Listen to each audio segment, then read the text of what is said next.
Chaitar વસાવે movie ખાતે કીધું હતું કે મામાને હરાવીશું. એ તો બોલવું છે, પણ હરાવી તો જોઈએ, તાકાત હોય તો. રાહુલ ગાંધી આવ્યા તો એમનું નામ પણ સુદ્ધા લીધું નહીં.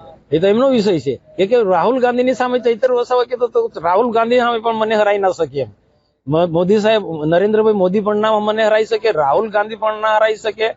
તો આના જેટલો કોઈ ઘમંડી માણસ કોણ? એટલે આજે આ દેશની અંદર છે ને, આ સૃષ્ટિ પર આખો ઇતિહાસ જોઈએ છે. ઘમંડી માણસ, રાક્ષસી વૃત્તિના માણસો એ પૃથ્વી પર, આ સંસારમાં ક્યારેય ટકી જ નથી શક્યા. ભારતીય જનતા પાર્ટી ના ઉમેદવાર માટે ચૂંટણી આવે તો જ પ્રચાર કર્યો એવું નથી. ઉમેદવાર જાહેર થતા પહેલા 1 વર્ષ પહેલા અમારો બૂથ પ્રમુખ, શક્તિ કેન્દ્ર, તાલુકા અને જિલ્લા સંગઠન ખૂબ મહેનત કરી છે અને બૂથ કઈ રીતના જીતી શકાય એ પ્રકારનું અમારું આયોજન છે.